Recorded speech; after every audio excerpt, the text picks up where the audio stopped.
नमस्कार दोस्तों, स्वागत है आपका एक बार फिर से हमारे चैनल हनुमान भक्ति सागर पर, जहां मैं आपको श्रीमद् भागवत गीता के अध्यायों का सार आपको समझाती हूँ कि जहां कुरुक्षेत्र में उस रणभूमि में भगवान श्री कृष्ण ने क्या उपदेश दिए जो हमारे लिए आज भी लाभदायक तथा ज्ञानवर्धक होते हैं।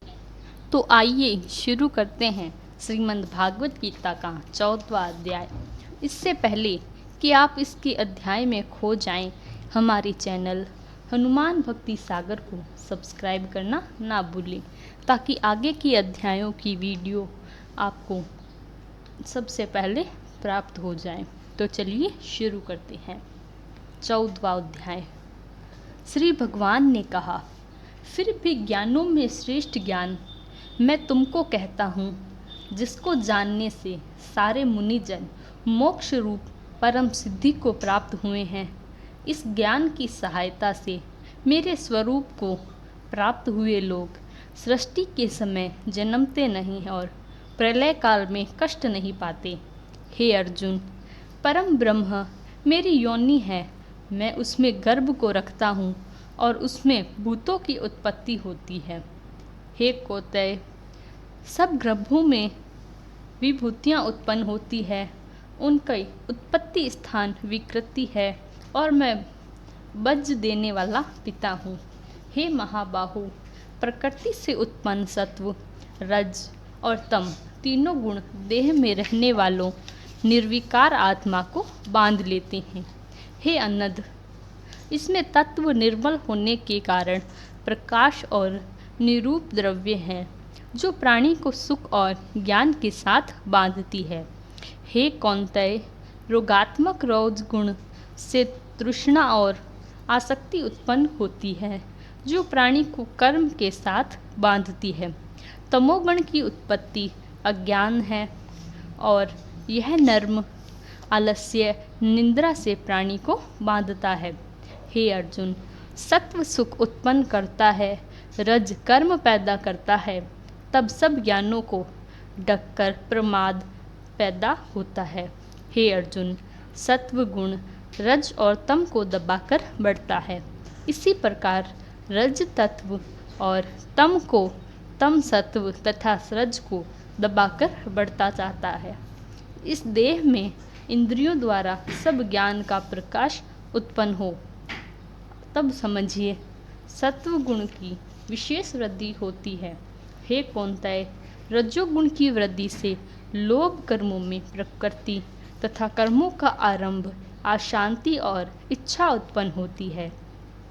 हे कुंती नंदन, तमोगुण की प्रबलता से अविवेक, अनुधम, प्रमाद और मोह यह सब होते हैं।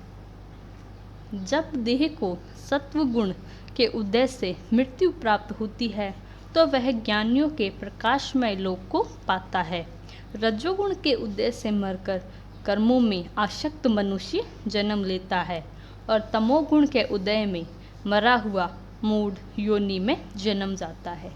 शांतिव्य पुण्य कर्मों का फल भी सात्विक और कलंक रहित होता है।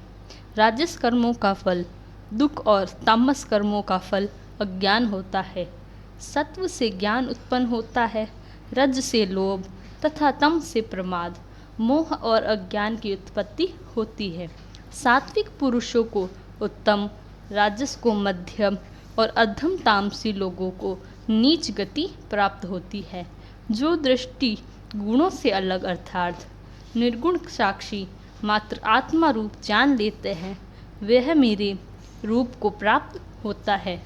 जो देह शरीर में उत्पन्न होने वाले सत्व, रज और तम इन तीन गुणों को जीत लेते हैं, वह जन्म, मृत्यु, बुढ़ापा और रोग से छुटकारा मुक्ति पाता है।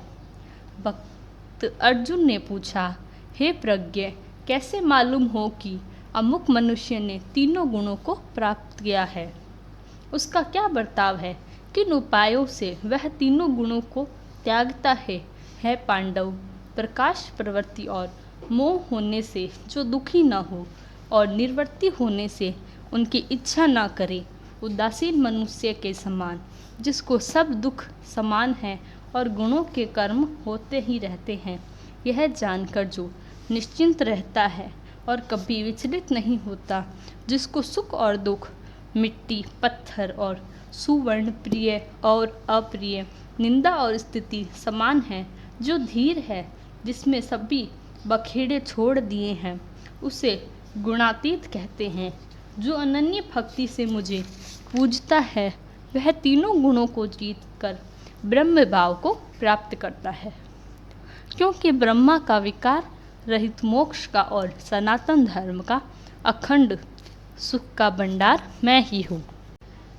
तो इस प्रकार हमारा 14वां अध्याय का समापन होता है, जिसमें हमने देखा कि भगवान श्री कृष्ण ने श्रेष्ठ पुरुष के 3 सर्वोत्तम गुणों की व्याख्या की, और जो व्यक्ति इन 3 गुणों को प्राप्त करता है वह सर्वश्रेष्ठ तथा भगवान श्री कृष्ण द्वारा बताए पुरुषों में गिना जाता है।